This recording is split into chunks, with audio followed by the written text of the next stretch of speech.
early in the 2000s to do a distinguished lecture here. And Claire, who was at that time the National Program Director for BAGDEC, created the Mary Stark Harper Distinguished Lectureship / really fireside chat. And tonight, you are so fortunate to have two of the absolute greats in geriatric nursing and nursing. Claire Fagan is going to interview Mathy Mezey. We're going to record this because I expect every one of you will want to use it for your leadership class in the next few years. So welcome to my two favorite people in this field. Thank you, dear. And I turn it over to you. Thank you, Pat. Hello, everyone. It's such a joy to see you. I just want to kiss everybody in the room, practically. But anyway, this is an incredible pleasure for me. I got a phone call and a letter almost at the same time that Matty had asked that she was going to be the Mary Stark Harper awardee, which of course could not be more appropriate because she too is an icon, as all of you know, and that she had asked that I interview her. Well, there's not a way in the world that I would say no to that, because what a privilege that is for me. And I knew immediately what I wanted to do and what I wanted to ask her and what I wanted her to share with you, which she will do, of course, a lot more than what I'd like her to do, as she always has. But and anyway, I should start by telling you that I know Matty professionally for almost 40 years. And she was a mere pipsqueak when I met her. It's hard to believe, but she was a very young graduate of Teachers College, and you'll hear more about that as we go along. And to have watched her career develop and grow all these years has been nothing short of thrilling. And I say to her all the time that I may have started out with her as a mentor for her, but I'm ending up with her as my mentor, because I certainly look to her for everything that I want to know in geriatric nursing, and she's wonderful, she's a wonderful advisor, et cetera, et cetera. And we want to know really about her early interest in geriatrics, but I want you to know something that most of you probably don't know. And that is that Matty has an extremely interesting and different background from probably anybody in this room, or I would have to say almost anyone. And what I want to actually have her start with is who she is and where she came from. So that's my first question to you, Matty. Share with this group where you came from, where you were born, and a lot about your family, and I will interject as you go along. And you'll stop me if I go too long. Oh, I won't stop you because I love the story. Well, first of all, let me say what an absolute incredible honor it is to be sitting on this side of the platform. It feels rather wrong, actually. I feel like I should be sitting out there. And especially for the Mary Stark Harper fireside chat, because I knew Mary Stark Harper relatively well. And one of my very fondest memories of her is when I went down when they named the hospital for her. And many of us in the room got invitations to come down, and I said this was something I wasn't going to miss. And so I did get down, and I actually led one of the sessions. But one of the most glorious events was to go to the reception, and I don't know how many of you remember it, Pat, you're shaking your head. But we went to this reception, and the clothes on the people, I mean, this was very South to me. And, you know, in New York, we all wear black. But everybody was in greens and pinks and hats and gloves. And it was taking place in a country club that clearly had been segregated for a very long time during Mary Stark Harper's life. So the whole juxtaposition of the event was so extraordinary. So it's really wonderful, Claire, to be here. So my background. Actually, my husband and I are immigrants, and I'm an immigrant. I was born in Brussels, Belgium, in 1938. I was in Brussels, Belgium, because my parents were Polish, but they were Jewish. and they had wanted to go to university, and there were many restrictions on the number of Jews who could go to university in Lodz, Poland. So they and other Polish immigrants, there were quite a few Polish immigrants in Brussels, and my mother graduated actually with honors in chemistry from the University of Brussels, not speaking a word of either French or Flemish, which is truly unbelievable. And then I was born, and then when the Nazi invasion happened through the Benelux countries in 1941, we fled south. My father and my uncle actually were in the Polish Army Reserve. So they went to their units. We've never quite understood why, and were evacuated at Dunkirk and went to England. My mother, my aunt, my uncle, so the three siblings, myself and another aunt who was pregnant with twins, though we didn't know that at the time, fled south as far as we could go, taking trains and bicycles. Of course, I don't remember it. I was 2 years of age. And ended up in the south of France, where we stayed for a year and a half trying to find out where my father was and my uncle. And through relatives, we found out they were in England. And so my mother, my aunt, and myself took trains through Franco's Spain, went to Portugal where we had family, and eventually went to Gibraltar and went out on a convoy from Gibraltar to England. I don't know how many of you know that area, but you can probably do that trip in about 4 hours in a boat now. And I think it took us about 2 weeks to get from Gibraltar to England. And I was 3 on the boat. And that's my very first memory of being 3 on the boat.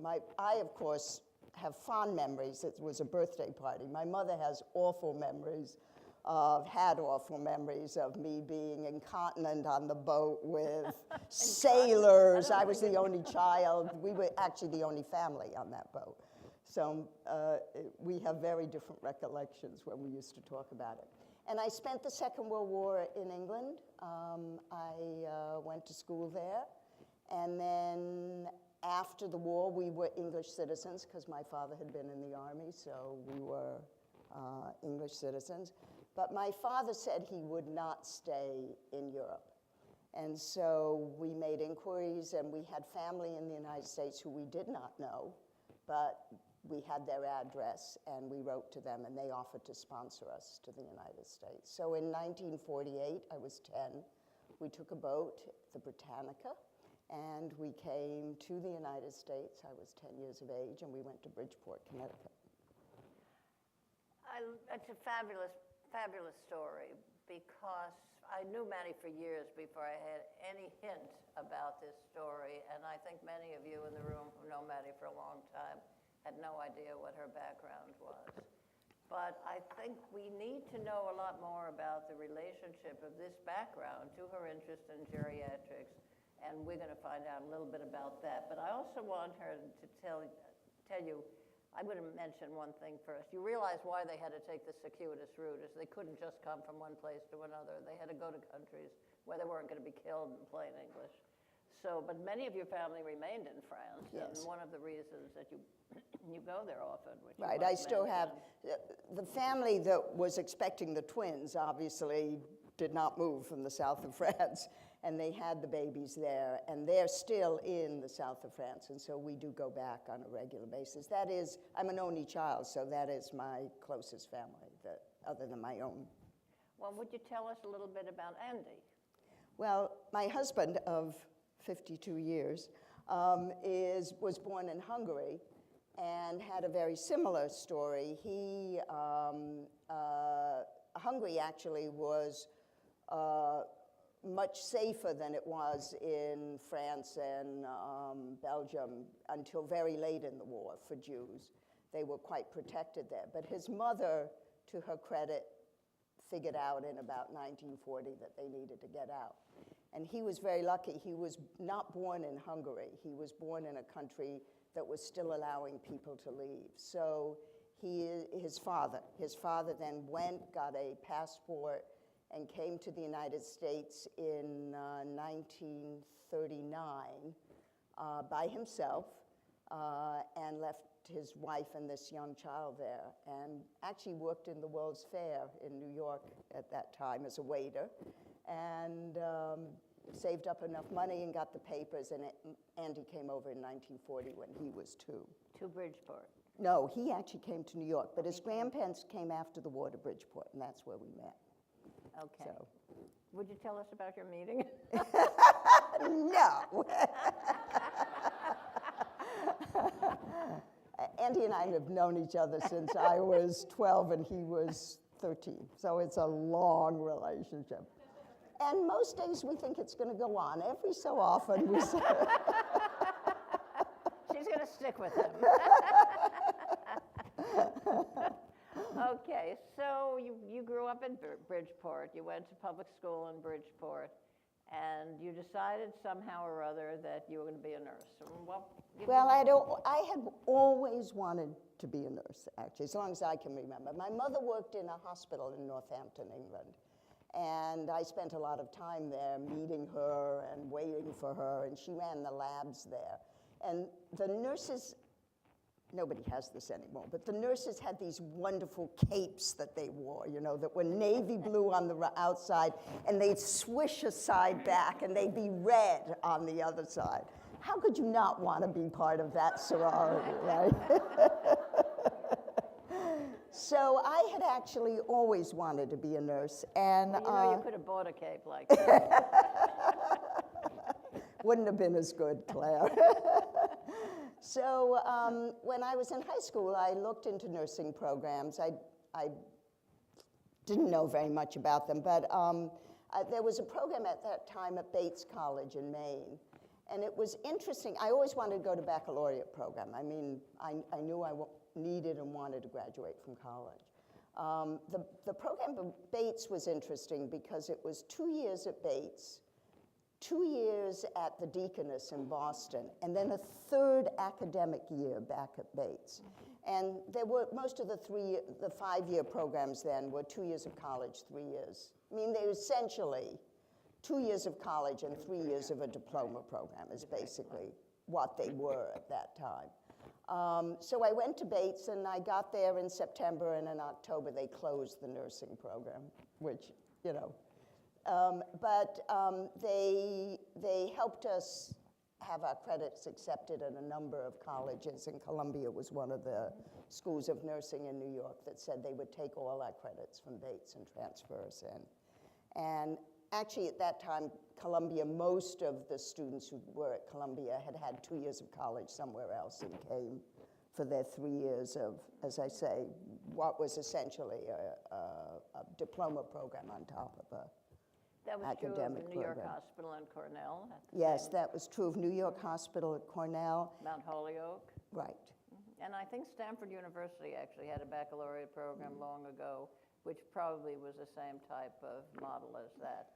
All of those schools, except for Columbia, gave up their schools of nursing, Right.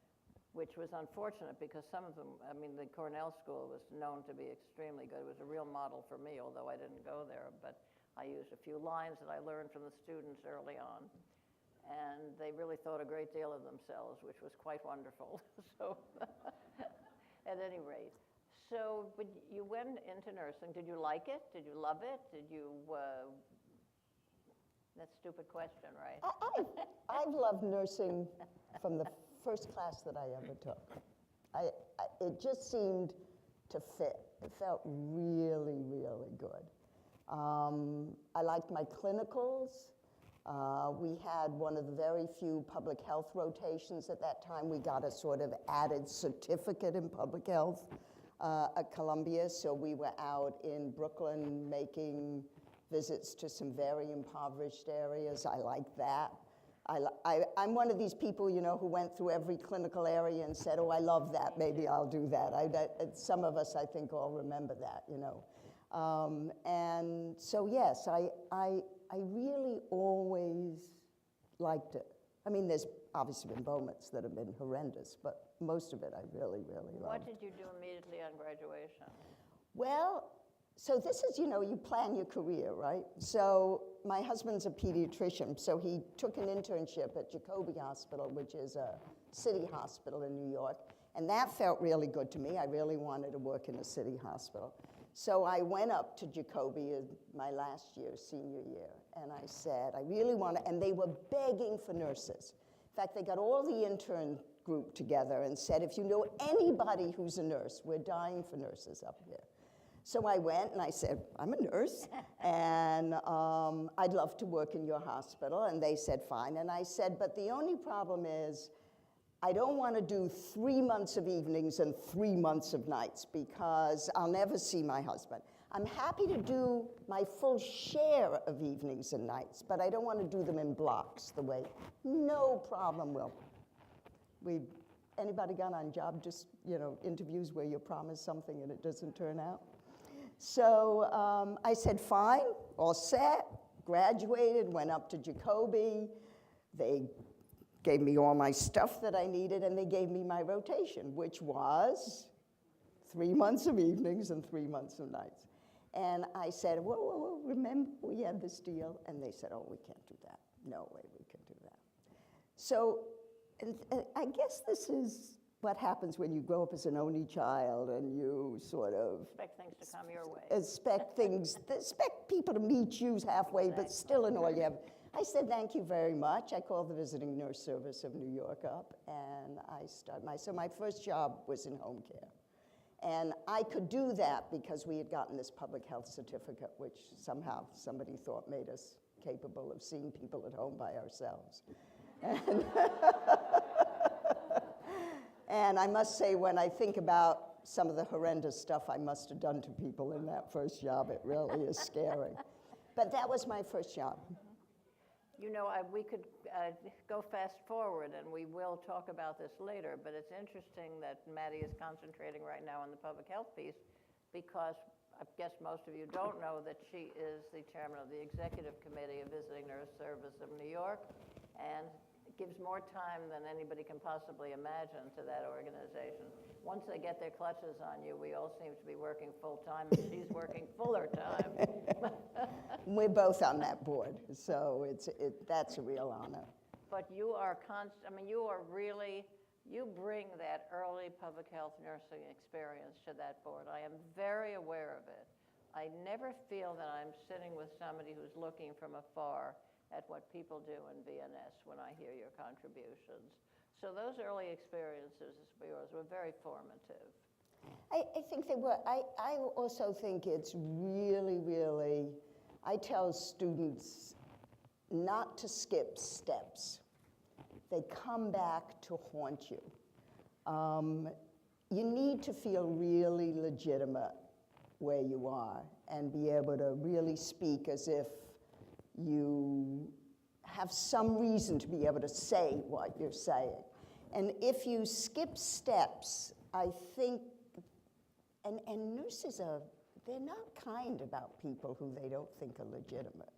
If you're working someplace and somebody doesn't feel you really own the content that you're talking about, they pick it right up. Their antenna are very, very good about saying, this is somebody who needs, why are they talking about? It doesn't sound like they really believe it or understand it or appreciate the complexity. So it was formative for me and very important. Well, I want naturally to get to your interest in geriatrics, but before we do that, just bring us through the period before you went and got your graduate degrees. Okay, and so you haven't mentioned, of course, that children came along the way here. So I graduated from nursing school in 1960. I went to work at VNS-NY. We had 4 children in 5 years. Remember I said I'm an only child. I didn't want that for my children. And I always sort of had a sense that I wanted children, but that wasn't the only thing I wanted. So I thought if I had them quickly and sort of did it, it would be better. I don't know. So I started to have children, and I actually stopped working at VNSNY, and I floated at Jacobi Hospital evenings and nights. And actually, I split a full-time job with another nurse who was in the same position, was just starting to have her family. And there, the hospital actually did let us do that. They must have really been desperate. So we worked evenings and nights, 2 and 3 and 4 nights, whatever the week looked like. And we had 3 children, and then that was the time that there was still a draft. And so Andy was told he was going to be drafted, but that if he promised to go in, because he had been asked to be chief resident, they would delay his going into the Army for a year. And it was, as only the Army could call it, it was called an obligate volunteer.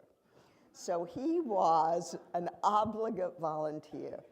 And at that point, we decided that we really wanted to go abroad for the Army service. So we made major attempts, and we did go to France for 2 years. And Andy was stationed in France for 2 years in the service.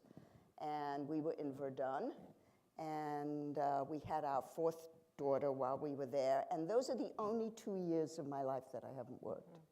And not because I didn't try, but the French really didn't understand how to somehow credential me to work as a nurse, and they probably still don't. So I didn't work there. And then we came back, and I went back to the visiting nurse service in Pelham, New York, and realized that what I was being asked to do is take care of everybody's patient, but part-time, asked to take care of everybody's patients that they didn't want to take care of. So Maddie's here today. Ooh, we know we can have her take care of. And it's not a very satisfying, because you're in and out and piecemeal. And so I decided, well, if I was going to do something for 2 days a week, I might as well get my master's. And so I went to Teachers College and started to get my master's. Got my master's in '73. Still working part-time. Teachers College had a 1-year full-time residency, so 1 year I didn't work. And then I'm making rounds to get letters of recommendations to apply for jobs, and one of the faculty, this is why life is just so wonderful. You can plan it out, but it's meaningless. And one of the faculty said to me, well, you're in the doctoral program, right?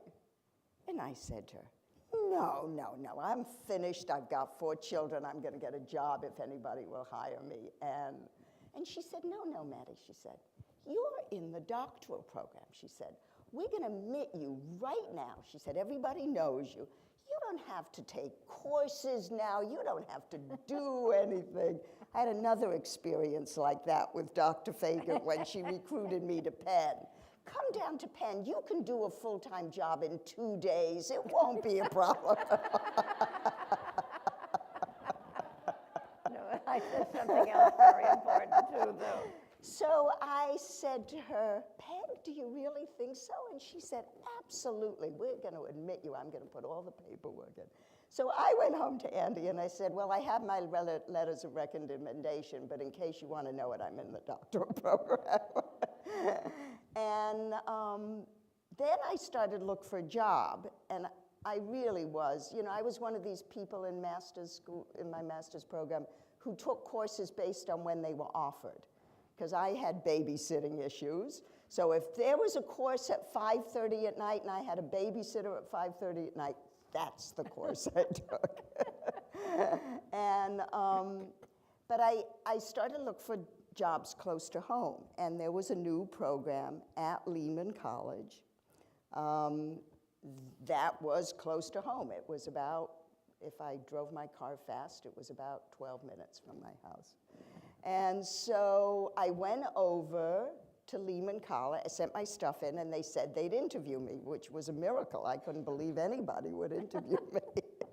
And I went over to Lehman College, and I was interviewed by somebody who was called Dean.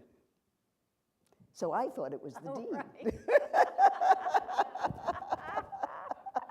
And I came home and I said, boy, the Dean interviewed me. That's sort of interesting. And few days later, I got a letter saying I had a job at Lehman College. I was blown away, absolutely blown away. And I knew nothing about, well, I knew a little bit, because I knew you were teaching physical assessment, because having known that, I took a physical assessment course at Teachers College. It was one of the first places to offer nurses a course in physical assessment. Marie Seeger did that, and it was really extraordinary at that time. And I actually found clinical and practiced the skills, which was pretty interesting. And so I knew a little that it was sort of cutting edge, but I didn't know any of the faculty there. I certainly didn't know Claire. No. Well, they were almost all NYU faculty. Right, right. And so she was an outlier because she came from Teachers College. But we were different, and we had extraordinary people at Lehman, and it was a unique program at that time. It was the first baccalaureate program in the country to be teaching physical assessment and saying we were going to be preparing for primary care at the baccalaureate level.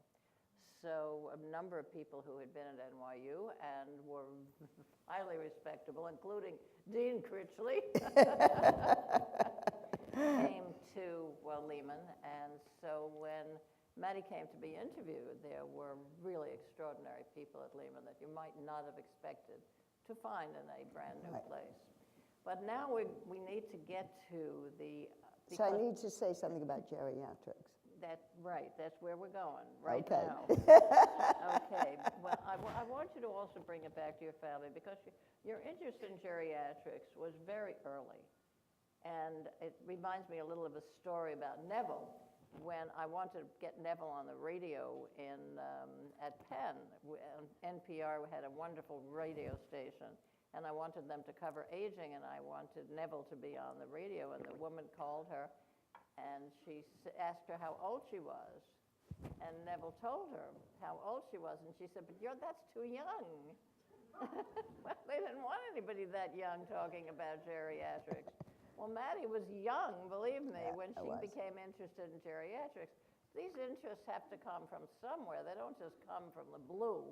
You know, you've got to have formative things in your life that make you, at a very young age, decide you want to be in geriatrics. Whether a leader or not is irrelevant, but this is the field you want to be in. So. Okay, so you who are doing research know that everything's multifactorial, right? So. Not any one reason, but a couple of reasons. When I worked in the visiting nurse service and when I worked in the hospital, I always gravitated to the older adults. I mean, I did not like taking care of the children. I really, really am very, very uncomfortable taking care of sick children. I think it's very difficult for me. And I always found that I really enjoyed taking care of the older patients. Then when I went to Teachers College was very interesting. It had a nursing program, but you took a huge number of your courses outside of the nursing major. And you were told to dip into all of the different areas that were available at Teachers College. And at that time, Teachers College was unique in the country as having a very, very strong social gerontology faculty. Ruth Bennett was there, Al Brock was there, Connie Weinstock was there. They were very connected to social psychiatry and geriatrics. And they were wonderful faculty. So their courses were wonderful, and they were at the right time, so those two things matched beautifully. And I came to know them and really like them and think about it. And that was, so this is 1970. I also thought that there was a possibility that maybe I could know the whole field, because there wasn't that much really written. So I thought, boy, I could get my whole arms around this field and know everything. And that sounded pretty good to me. And then I guess the last thing, which I always talk about, but I think it probably did have some relevance. As I said, my husband's a pediatrician, and I thought if I could choose a field as far away from his field as we could get, maybe we could, make this marriage work in some way to have distinct spheres of interest and distinct spheres where we could develop expertise, because he was gravitating to an academic career also at that time. So I think it was all of those things. And then when I came to Lehman, Diane McGivern ran the Med-Surg program, and many in this room don't know Diane, but she was truly an extraordinary mentor. And I said to her I wanted to try and infuse some content on aging into this course. And she said, go ahead. And then I said to her, well, how can I be helpful? Now remember, I had never taught. And I said to her, so how can I be helpful? I want to do lecturing. I had clinicals mainly. You know, I was I guess an assistant professor. And she said to me, well, you can teach a course if you, I mean, you can give classes. And so I said, well, what classes can I give? And she said, well, pick them. And I said, well, and I'm looking at the syllabus, I said, I'd like to give the first class. And to her credit, she said, go ahead. So I don't think I've ever spent longer preparing one lecture. I've spent a lot of time on the Kent lecture for this year, but not anywhere near. And Liz Capizzuti was in one of those classes a long time ago. And so I had the opportunity to really infuse geriatrics from the beginning into that course. And that was, you know, really was unique in the country, I think. I think there were not many places doing that. The undergraduate level? At the No undergraduate. way. Yeah. I mean, the graduate level Right. was scarce enough, Right. if any. Right, and this was Med-Surg, so it was the junior year Med-Surg one-year course, you know, the make or break course. I will tell you a story about Claire. Can I tell a story about Claire? I have no idea what she's going to tell you. She has so many. So we were in City University of New York during that time when it was open enrollment. And open enrollment meant that if you had graduated from a high school in New York City, you could go to a city university college. So we had a lot of wonderful students. We had a lot of wonderful students who did well immediately. We had a lot of people who were wonderful but didn't do well immediately. And then we had some people who clearly, what they were trying to achieve was beyond their grasp. So the junior year course, I don't know if it still is in baccalaureate programs, was the make or break course. And while I was running that course, we failed close to a third of the students every year, every semester, a third of the students. But Claire had a wonderful dictum that she told us. She said, don't pass anybody from your course who can't take care of my mother. And so every year I'd have to go into her and say to her, we failed this number of students. And she'd say, how can you do that? And I'd say, Claire, none of these students can take care of your mother. And what was wonderful is we had an environment which let us really mentor these students we met. We did huge amounts of counseling. We had psych integration that helped us think about how to talk to these students. And many of them were very bright students who just were in impossible situations to learn at home, carrying full-time jobs, managing young children. So anyway, many of them came back and passed the second time around. So it wasn't that they failed, but that's what you told us, don't pass. That's true. That's my measure. Now, of course, it has to be me instead of my mother, however. I moved, of course, to my children. You know, I've moved around a little bit from one to another group, but now it has to be me. But do you think, Matty, that the interest in geriatrics, did it come from do you think it had anything to do with your family background, with your being an only child, even though your parents were not elderly, they were still old compared to you? You were alone with these parents for many years. I don't think I've so. always puzzled about, not only you, about other young colleagues who have chosen geriatrics, and to what extent their family influence from very early on made this an amenable experience, so to speak, a comfortable experience. And certainly you were always comfortable in this field. This was your field of choice. And when you started other things at Lehman, the health clinic and so forth, you still had geriatrics in your head, and you became known in geriatrics at Lehman. I don't think so. I mean, I never knew any of my grandparents at all.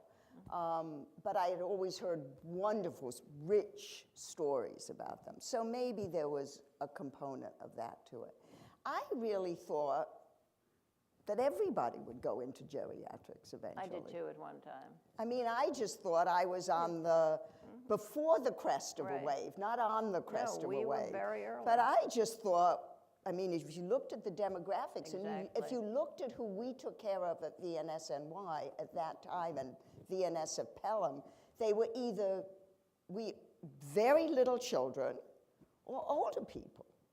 And still are. And they still are. So I just thought, boy, wasn't I clever to choose an area that, you know, I was going to get in front of a little bit. So how important was the Lehman experience in your life, do you think? Formative. And you know, we try to tell, I think, people starting out in your career, find really good places to work where you're going to be really well mentored, where people are kind, where people care about your career but care about you, not just your career. And if that's not what you're finding, get out and go find something else, because those formative years when you're trying to envision who you are, it's, first of all, so important to have somebody see something in you before you see it in yourself. I mean, that's what I feel really lucky about, Claire, that the people I've always worked with actually saw my potential clearly, because they put me in positions that would allow that potential to grow way before I saw any of that. I mean, every time an opportunity came my way, and I'd go home and say, how could anybody think I could do this? How could anybody believe in me to think I could do this? I don't think I could do this. So I think those situations of finding people who let you fly and believe in you totally, because remember, while I've had a career, I've raised 4 children. I have 9 grandchildren now. And I did that very seriously. I always felt that that was not a part of my life I could, you know, do marginally. I had to do that totally, absolutely correctly. Now, that doesn't mean everything was perfect by any means, and if my daughters were here, they'd be chuckling. But certainly it felt that was really important. So you needed an environment that you could say to somebody, I can't get to that because I have this family thing, and not have the sense that people were going to say, whoa, this person isn't really committed to their career. So you need something that blends all of that, I think. Well, we had that without question. We certainly did. But you know, you said something earlier about what Diane said to you when you asked her if you could do it. She said, do it. That's the philosophy. Do it. You want to do something, do it. And that's what you've had. You had that, was a great first academic job, I think. But you were already known, and I want you to start talking a little bit. We'll talk about Penn in a minute, but I want to have you talk a little bit about your people, because you started to develop a cadre of people at Lehman before you ever went to Penn. And I'd like you to talk a little bit about building that group, and because several of them are here, and they are major leaders. I mean, this is not, you know, just little ducklings following in a row. These are people who became major leaders. You never thought of yourself that way, Neville, right? Little duckling falling. And Liz, I don't see you as a little duckling, no. But that's the point I'm making, actually. But I think, Claire, that's what the environment fosters. It not only tells you that you can succeed, but it also gives you watch people develop other people, and so you decide that's something that you'd like to do yourself. And I think what was wonderful at Lehman was we felt ourselves as pioneers. I mean, we were teaching physical assessment to undergrad. I had undergraduate students that could listen to hearts and couldn't make beds. And That's not so good. And at that time, it was very important to make a bed, okay? I had undergraduate students telling surgeons that they didn't hear bowel sounds and the surgeon screaming at them, I was in that belly yesterday and I know they have bowel sounds. I mean, we were trying to do something very, very innovative. So it brings you very close together, I think, as a faculty, because you are, in fact, trying to do something that hasn't been done before. At least you think that's what you're doing. Maybe but that's the, so everybody who came needed that level of support because everybody was doing it for the first time. So I think we did try very hard in our group to really foster a sense of, we expect you to succeed, we expect you to do well, this is a first step, this is not going to be your last step. And I mean, that is a sort of good fit with my personality. Yes, but anyway. none of us had a sense that we were developing careers, so to speak. We were doing what we wanted to do. We weren't developing careers. We didn't look at each other and say, aha, you're going to be a dean, you're going to be this, and you're going to be that, although a number of them did become deans. So it's an interesting thing. But just another word about the students. Our first graduating class was 1974. And we still hear from, many of us hear from those people. I just got a letter about a month ago from someone who said, you may not remember me, I was in your first graduating class, and then she told me something about her career and how great she loves it, blah, blah, blah. But what they think they came out of the greatest program. And remember earlier I mentioned to you that I had learned a lot from these Cornell graduates in New York City. Well, what I learned from the Cornell graduates, I was a ward instructor, which is a high-class staff nurse at Bellevue Hospital, and we had these Cornell people coming through our unit. And they were, they weren't exactly arrogant, but they were really proud of who they were. I mean, they thought they were the best, the best, the best. So one day I turned to one of these students, I said, why do you think you're the best? And she said, oh, that's simple. We heard it every day of our lives in school. I said, okay, this is the thing to do. So every day in Lehman, at least, we told those students they were the best. And you know what? They believed it. And that's a wonderful thing to do. We did the same thing at Penn. But probably at Penn, they were the best. It was awfully hard to ruin them. But anyway, so then your Penn experience. Talk about so then I formative. finished my doctorate and in 1977. And by then Claire was... I had just left. Had just 77 left. is when I went to Penn. And Diane McGiven left with her. And I was at Lehman, young kids. And then they began calling Not me. I never called her. Diane. I promised the president of Lehman I would not take more than one person. So a year went So by. I never called another person. But other people did on your behalf.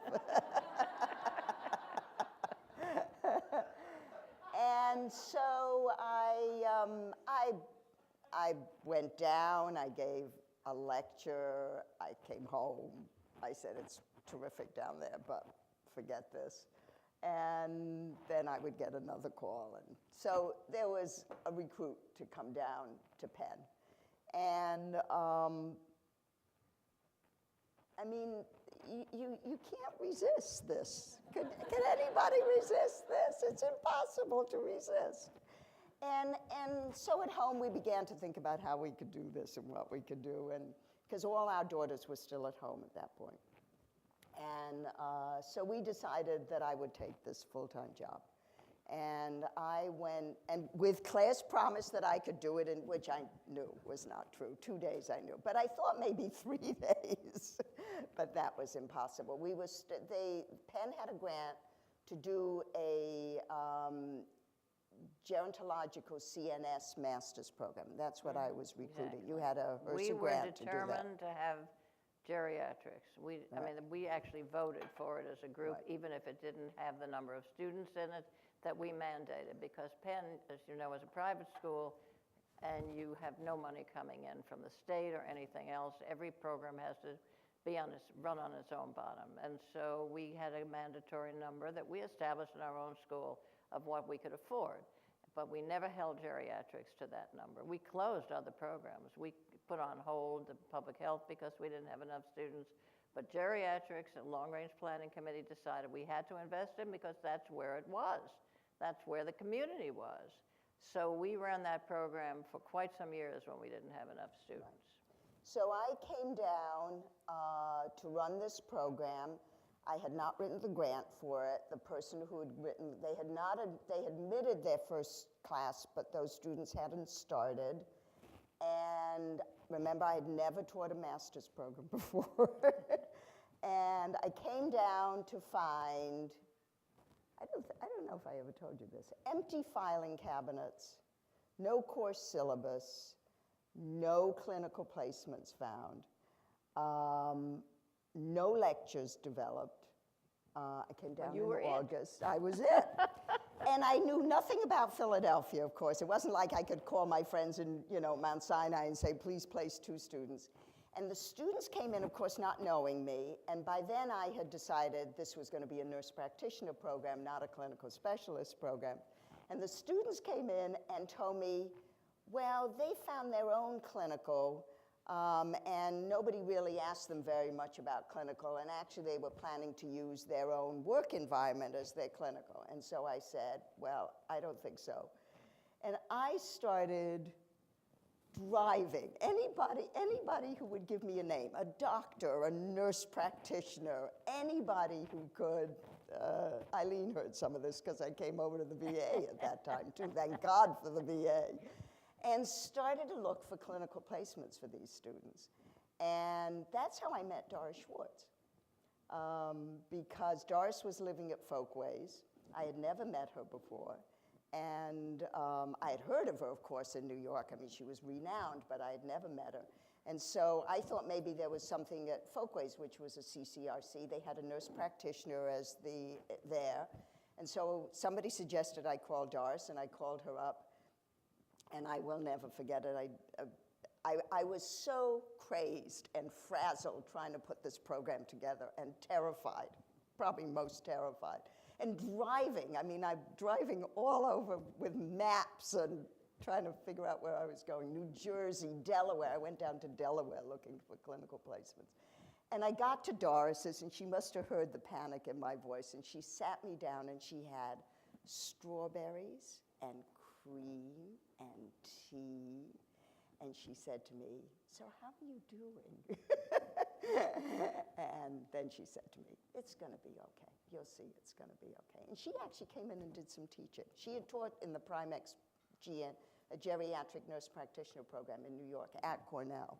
And she actually came in, helped me put course syllabi together. Well, we actually gave her an appointment. And you gave her an appointment. She was extraordinary. So that first class, you talk about hearing from students. I don't think I've heard from a single student in that first class. Oh, dear. Well, neither have I, so they couldn't have had too bad an experience.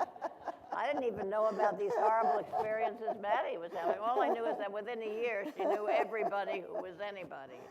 My second class, who I admitted, we speak to each other all the time. I have good contacts with them. First class. Well, who on earth admitted that first class? The person who was there before me, who will remain nameless because I still can't get over how somebody could have left me in that state.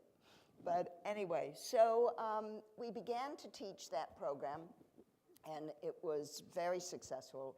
And I was also very lucky because Joan Leinau was there at that time. I don't know how many of you know Joan, but she was teaching the adult nurse practitioner program. And she and I became quite good colleagues, and we decided that we actually needed to put these courses together. Now, we are about to put adult and geriatrics together, right? Joan and I did that in 1979, in that the students took quite a few courses together. All the adult students had to take a required geriatrics course in the adult nurse practitioner program.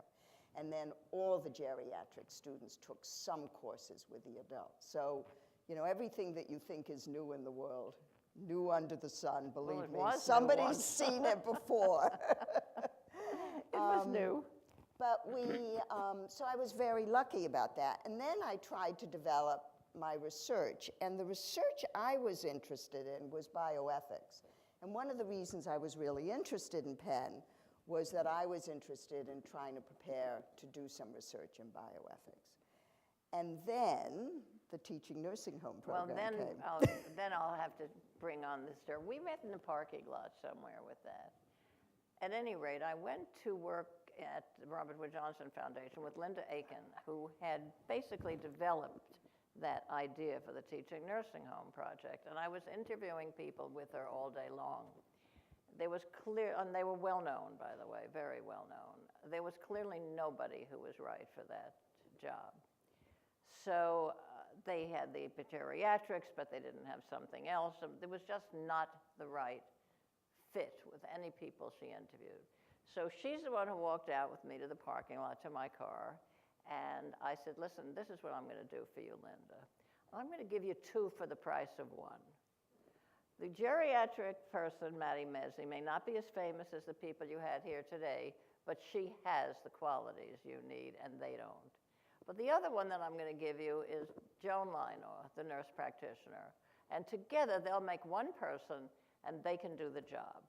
So she said, okay.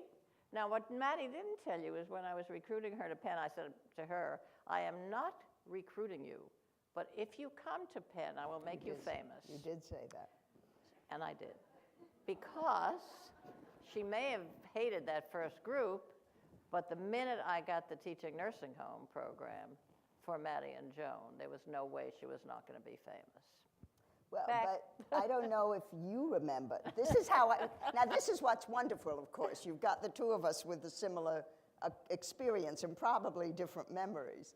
But I remember you and I walking across campus, and you said to me, there's going to be a new program run by the Robert Wood Johnson Foundation and called about nursing homes. And I would like to put your name forward as somebody who would run that. And I said to her, Claire, I said, you know, I know a little about nursing homes. I teach about nursing homes. I've been in nursing homes, but that's not my real area of expertise. And I really had hoped to do this bioethics research and do this stuff. And you said, well, it's not a problem. If you don't want it, I'll find somebody else. At which point I said, wait a minute. Both stories are true.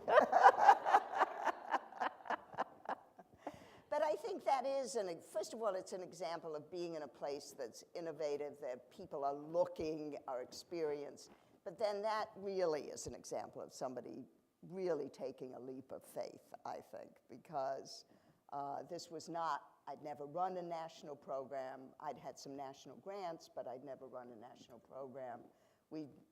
This was the first big nursing program that the Robert Wood Johnson Foundation funded. They had funded the development of nurses. They funded this very big program to prepare faculty to teach in advanced practice nurse practitioner programs, a wonderful program. And the clinical scholars program. And the clinical scholars program. But this was the first real clinical program that they had run that a nurse was going to manage. And so and with Linda Aiken at the foundation at that point. But that, in my opinion, was a major, major career step for you. It was. And you continued your bioethics, and you're very well known in that field. And again, you've mixed with fantastic people around the country in bioethics. Well, we're going to have to move along, I think, right? And I'm sorry, because I'd like you to talk much more about the experience at Penn, where you did build so many faculty and wonderful, wonderful people. But I think we have to move you to NYU, where this magnificent group would not be here if not for that move. Wow. And there are Norman's here, and Chris is here, and Rachel's here. So I came to NYU because, well, for a number of reasons. First of all, every weekend I would come home, and whatever job openings were in New York were posted on my refrigerator. Andy likes me a lot better since she's lived in New York. So the notion was, well, actually, I have to say, to his credit, when I was at Penn, he said to me, if you really want to do this, I'll move to Philadelphia. Let's move to Philadelphia. And he actually came down and interviewed in Philadelphia for jobs. And I'm the one who didn't want to move to Philadelphia. And not because of the kids, because I always felt my kids would sort of find me wherever. We have an enormously, very close group of friends from very long time ago. And as an only child, you value your friends because you don't have siblings. And I just said, I can't bear to think about going to, you know, cocktail parties and who are you and where did you come from? I just said, I have my group of friends, I don't want to leave them, I'm staying in New York. So I was commuting daily between New York and Philadelphia. We had a little apartment in New York City after our kids graduated, and I was going down on a 6 o'clock train in the morning and coming back whenever. And, but Diane McGibbon had gone to NYU, and so I told her if she could ever develop a job for me there, I would move. Now, meanwhile, at Penn, she's going to Hartford, and I thought she meant Hartford, Connecticut. I had no idea where she was going. So, I mean, every once in a while, she would say to me, I'm going to Hartford today, or I went to Hartford the other day. Okay. Anyway, so then she goes to NYU. And then we had this, and we started the first, I wrote the first clinical grant. When I got to NYU, there were no clinical programs at NYU. And in fact, we had a very funny event. We were still typing grants, remember? Whiteout typing grants at that time. And we put this whole grant together, and somebody bled on the first page. They cut themselves as they were stapling or something. We had blood all down the first page, and somebody said, oh, we're going to run and change the first page. I said, no, we're sending it in with blood. They need to know we know blood, we know guts. We're going to send it in with blood right on the first page. So we got, that was the first clinical grant, a geriatric nurse practitioner program at NYU. And then we were approached by the Hartford Foundation, really because Terry Fulmer had had experience working with the Hartford Foundation on a program that was called Project Hope that looked at all different models of care. And Donna Regenstrife at the time had reviewed those programs and said many of those initiatives were really nurse-managed initiatives, even though all the PIs were physicians. And so she approached Terry and then myself together about what we might do for a program at NYU.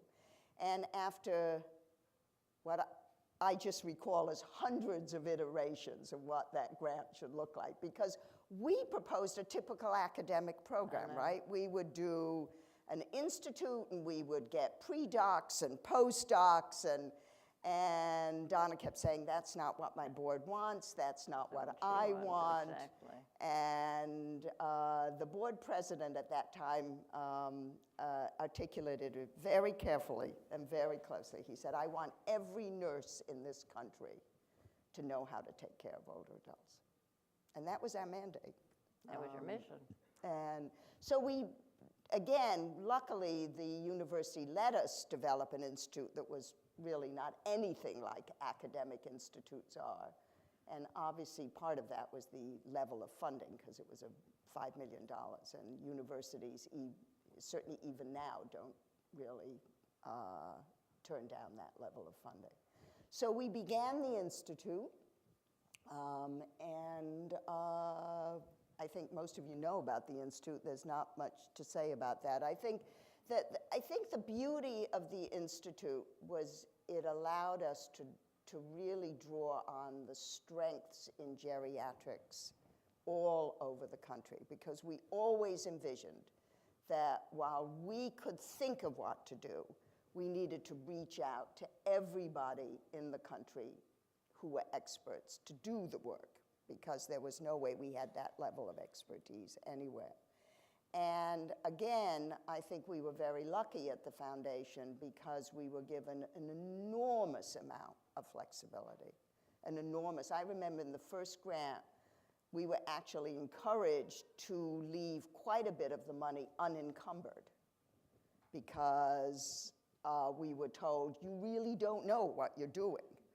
And you want to be able to take advantage of an idea if it comes across and you can do it. Now, just think about your federal grants, right? we're not going to tell you what we're doing with every piece of this budget. We're going to just leave a third of it unencumbered here.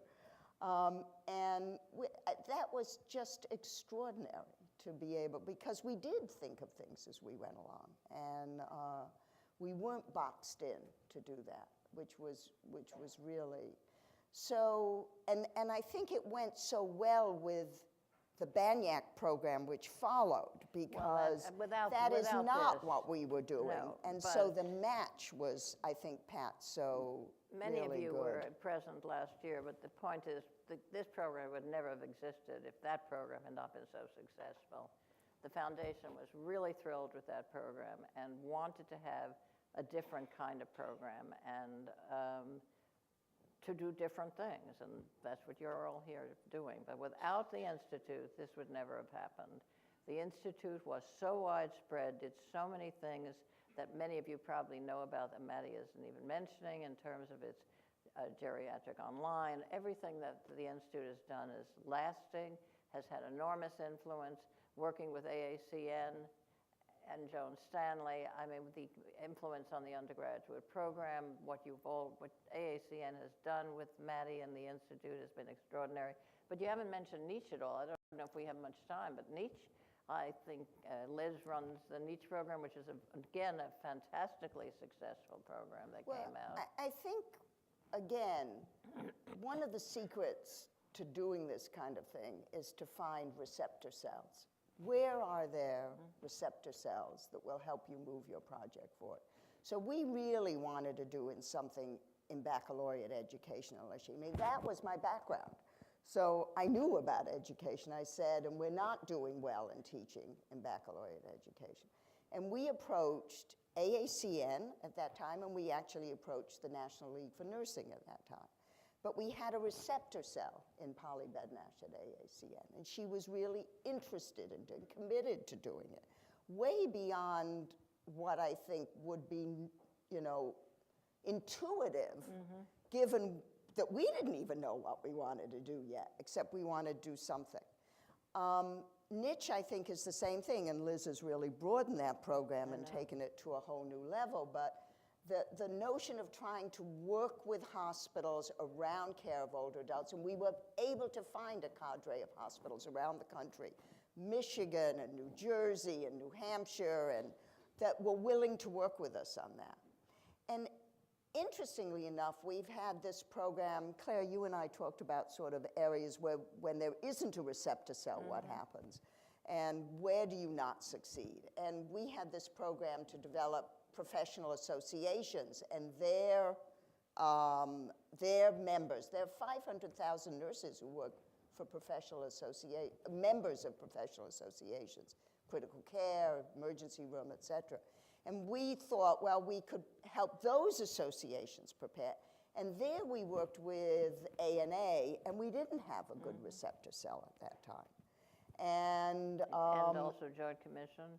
And we've tried to work with Joint Commission, and we didn't have a receptor cell, and that's something we'd still like to work with. Well, the problem with organizations like that in our heads are so terribly important, you just keep adding. Some of them you give up, but some of them that you think are so important, you really keep at it and at it and at it, and maybe it'll work someday, but it hasn't yet. Yeah, and I it's think frustrating. You try to keep good relationships because when we teach students about getting into interdisciplinary spats with other disciplines, I always say to them, if you just keep your eye on the patient, it will help you parse away these what look like profound differences. But if you say, but this is about Mrs. So-and-so and what we're going to do for her, you can somehow, that sharpens the debate in some ways. And I think that's true when you're trying to do things more globally. You don't try to get into spats with people. You try to say to yourself, okay, this isn't working now, this isn't working at this level, this isn't working with me doing it, maybe somebody else can do it. You try, but you keep your eye, because you say to yourself, if ANA would really take on geriatric nursing as a mission, look how much further we could get. We could not have done what we've done in nursing education without AACN's. I mean, we're not the elephant in the room. We're a little institute with, 10 people working for us. So I think in your careers, as you think about, you just keep your eye on what you're trying to accomplish. Recognize when you can't do it at this time and just put it aside. But trying to sort of set up a we-they sort of Well, one of the ways of maybe approaching this is to look at it from the state level, and where all of these people who represent or from different states look at their state nursing organizations and see if they can get this infiltrated into the state level, which is what was happening in the health field, for health insurance before the Accountable Care Act was passed, which of course is why Romney's in such trouble now, but we were all praising it at the time. Well, I think we are running out of time, so I'm going to ask Mathy now to tell us, as she reviews her life and her career, how she would characterize her leadership style and approach.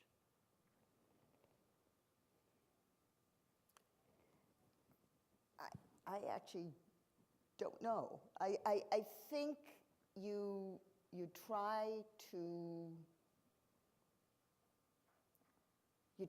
put yourself where you can work with really good people. I cannot say that enough. I mean, Jack Rowe says 1 equals 0. You can't do something alone. You must be embedded someplace.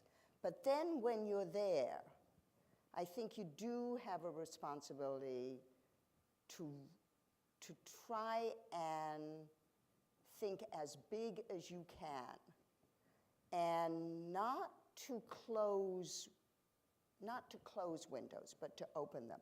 I know that, when you're going for tenure or when you're in a tenure track, people say, concentrate on your research. And I guess I don't believe that, actually. I think you take the paths as they come up and you go with them. Because actually, when somebody, even in tenure, when they're deciding whether you're going to get tenure or not, I mean, your research has to be good. But really what somebody's saying is, when I walk into this building 10 years from now, am I going to be happy to see this person walking in the door next to me? Are they a good citizen? Can I count on them to help when times are bad? They're not just your research. It's who you are. So I think as you develop, and as a leader, it's a responsibility to say to people, this is a nursing career. I mean, this is a career that's bounded in giving care. It's bounded in educating the next generation, and it's bounded in producing a body of science.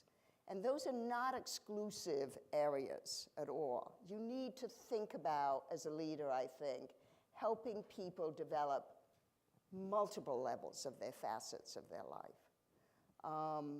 So I've always viewed it rather broadly, and I do think people should follow their passions, even when their passions are not quite on point, if you like, because you've got to look at yourself. I mean, here I am, here we both are, older people, Claire. I mean, you have to look back, right? And you have to say what was good about what you did. Well, according to Jack Rowe, you're older middle age. No, I don't think so. Well, she's leaving something out, because I think everything she's saying is the way I would characterize her leadership style, but I think there's something else. I've seen her in many, many forums. I mean, this experience recently with the VNS and other forums. I've seen Mathy for a lot of years, but there's one characteristic that just stands out and wows me, I have to tell you. There are times I go home from the VNS board meeting and I say to my husband, Sam, I can't get over her. I mean, she is truly a knockout. Now, what makes her such a knockout? Because she never enters a situation if she is not fully knowledgeable. So maybe she doesn't know everything, but she knows so much. Her wealth of information about what she's dealing with, she never wings it when she needs to know her material. And I think that, added to what she said, is what makes her an absolutely brilliant leader, because you sit there and you feel such respect for her. And I've seen this happen with so many other people in relation to Mathy, But she has 3 rules that she hasn't shared with us. Oh, by the way, I want to reiterate one you said. I totally agree with Matty. If the door is slightly ajar, you open it. You don't keep blinders on. Okay. Well, I don't know. I know one of them, which is I that. have them written here. Oh, good. So one of them is Woody Allen's dictum, which is 80% of life is just showing up. And I do believe that. And that's part of what I'm saying. I think you need to be present. You need to be where things are happening. You think that's not going to be very important, but you're going to hear things, you're going to learn things, you're going to understand things at a different depth. So I would say I do believe that. Okay. And the others are. A slightly senior moment has occurred.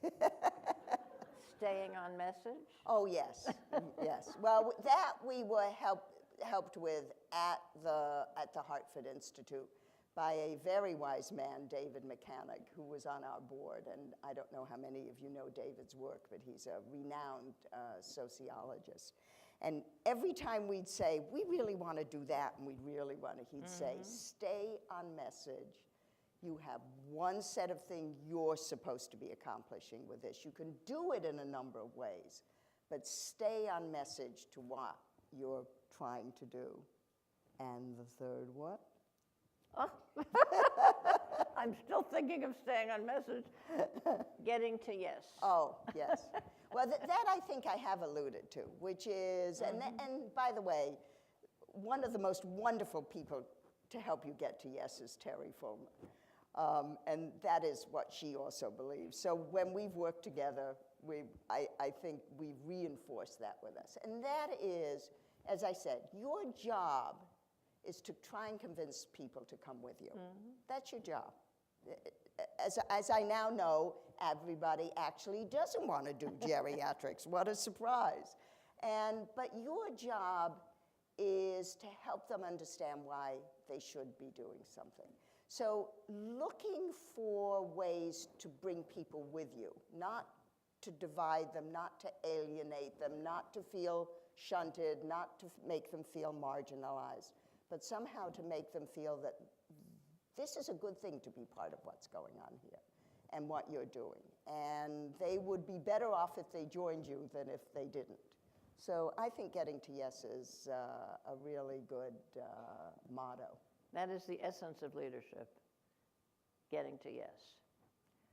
Aren't we lucky that Matty's father decided to leave England and bring his teeny family to the United States, to what is sometimes unwelcoming shores. And we see that a lot these days. But he came at the most difficult time that anyone could come and brought this wonderful young person with him who has turned into the most magnificent older person. And we are so lucky to know her. And I think if we are allowed to, Pat, we'll have a few questions. Anyway, let's first say thank you, Matty.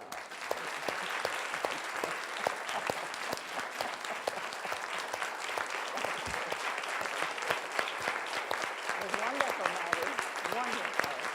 Did you like it? Yeah. Did you like it? Good.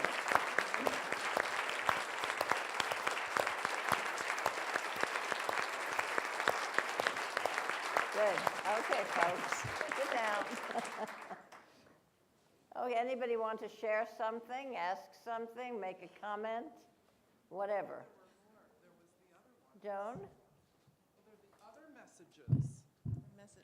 Well, I just wanted to ask a comment that as soon as you asked what her leadership style was, what popped into my mind, and I agree with everything you said, but it's also the ability to make those others around her feel so important and special as well. So when she responded, like she wasn't sure what her leadership style was, I thought, that's perfect. That reflects her leadership style. Thanks, Joan. My name's Ruth Anderson from Duke University, and Matty, I was in your first You were in the class. first class.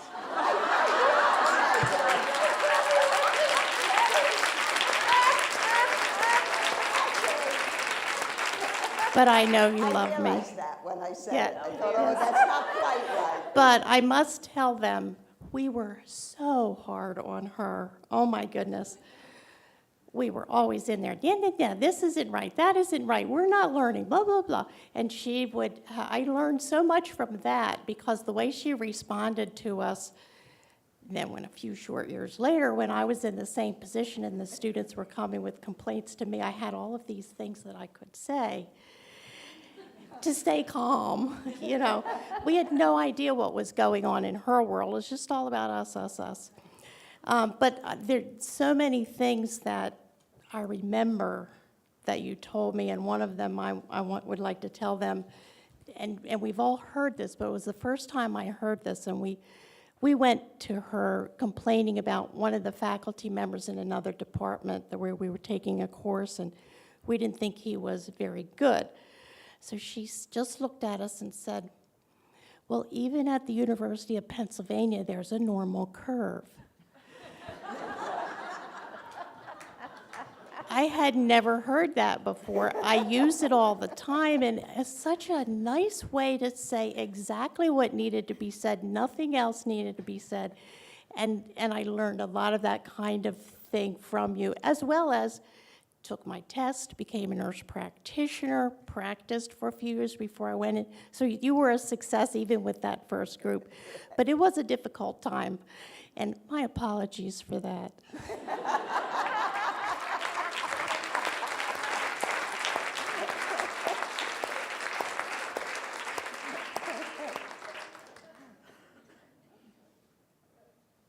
There were a few more messages. I was struck by several things that you've always said to us, and we at least repeat. It could be an urban myth, but you would, don't skip steps, I constantly hear in the back of my brain all the time. And the other is, not everything you do is worth doing well. Yes. I can say that again, and I truly believe it. Not everything worth doing is worth doing well. There are some things that you've just got to do because that's the way it is. But while you're in the room, in the got-to place, you could be making a grocery list. You could be doing other things. But that's what I mean about showing up. I mean, sometimes you need to be there because somebody needs you there, somebody needs you. But in all truth, it's not going to be central. And recognizing when that's going to be is a good thing to do. Hello, and thank you so much for this terrific dialogue. My name is Lauren Massimo. I am a first-year scholar from the University of Pennsylvania. My question to you is, what is your greatest hope for the future of geriatric nursing?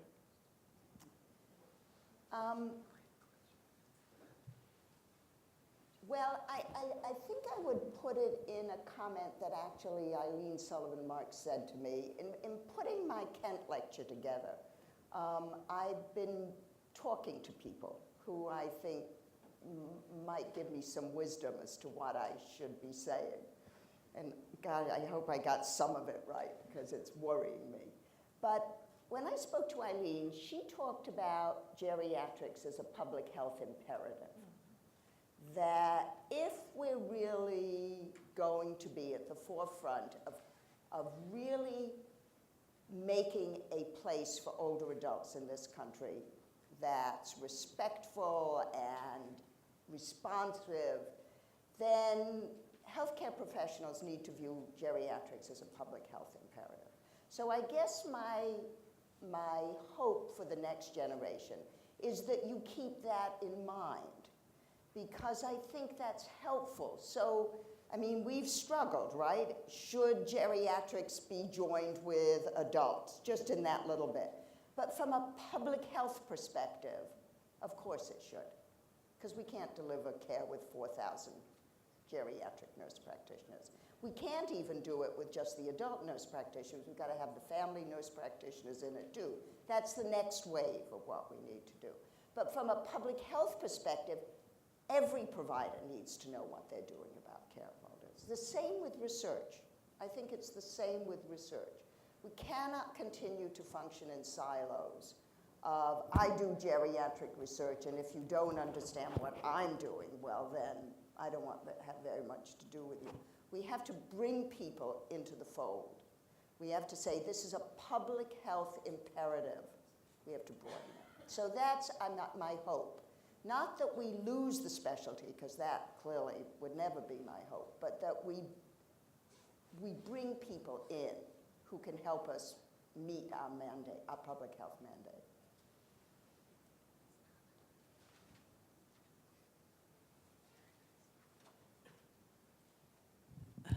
Terry Harvath from Oregon Health and Science University. Thank you both. This has been wonderful. Matty, I was struck by your description of being a mother and balancing the academic career. And so I have sort of a two-part question. What advice do you have for those scholars and fellows who are trying to balance the parenting and starting their career? And what advice do you have for faculty and mentors who are working with scholars and fellows who are trying to balance those two things? Well, I think for the advice for the mentors, it might be easier than the advice for the scholars. I think for the advice for the mentors is to be sure you're mentoring the whole person, not just their research. You know, we complain about the patient being their kidney, okay? The doctoral students, pre-docs, postdocs, young faculty member, they're not just the piece of research they're doing. They are a whole person. So I think if you can acknowledge that in your dealings with them, it will help enormously. Just, it will lighten the burden a lot. And I should say that's what I had when I was at Lehman, because I remember very clearly a time that Ellen Baer and I, a faculty member, were sitting in our room commiserating about the fact that we both had babysitting problems, and Ellen was so concerned about and so crazed about how she'd left her children that she couldn't remember where she parked her car. And she actually walked up and down streets in New York trying to find where she parked her car because she was so, and you came in the middle of this, I guess, and Claire walked out, and about 15 minutes later, she came in with a list of babysitting services. So I think just the knowledge that it's okay to say it from the mentor's perspective. I think from young faculty, this is tough. And I think parenting now is almost tougher than it was when I did it. Though I must tell you, I was the first and only mother of my group in my community. I lived in a suburb that was working in a career. There were many women who had jobs, but I was really the only one I knew who really was in a career where I didn't get home at 5 o'clock necessarily. And I was punished brutally for that. I mean, my kids, I remember them walking home from an event from school on a major road because I couldn't get to pick them up, and there were many other mothers there, and I said, how come nobody brought you home? And they said, nobody offered to bring us home. I mean, so this was not benign at all. I think life's not a sprint, it's a marathon. You've got time. If you need to, if kids are taking precedent at one point, give yourselves a break and pull back on something else. If you're good, you'll be wanted by schools of nursing, hospitals, policy positions. The NIA will want your research. I think you just need to give yourself a break and not get so crazed and take the time. But it's tough. It's not easy, I think, to do it. And I think I watch my children parenting, and I think parenting is tougher now in some respects than it was when I was parenting. I think there's a lot more hovering, a lot more expectations. But I will tell you what happened when I finished my doctorate, which my husband remembers as me not being present for 2 years. And, well, maybe he's right, I don't know. But when I was all through, we celebrated, and my 4 kids were there, and they said to me, so are you gonna be around more now? Are you gonna have more time? We haven't gone shopping with you, we haven't done. And I said, well, I don't really know. I've started, you know, I've started this job, and they said, well, Mom, they said, actually, it's great, because we like it just the way it is.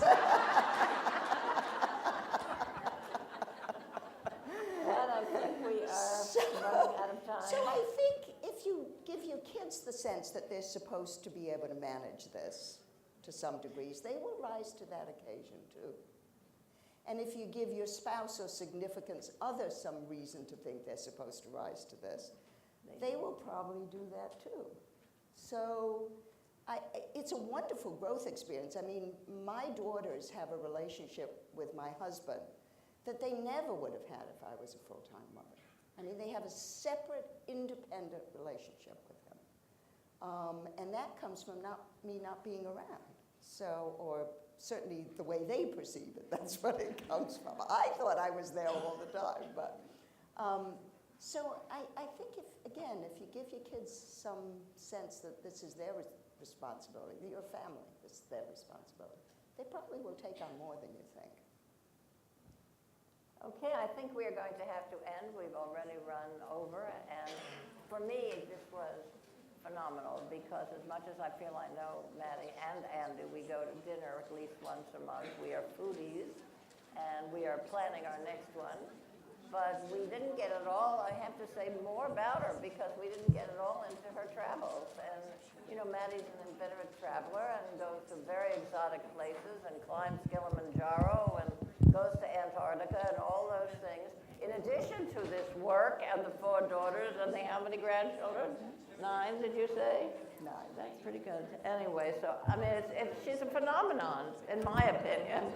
And it's a privilege for me to have been her interviewer. Thank you, Pat. Well, thank you both.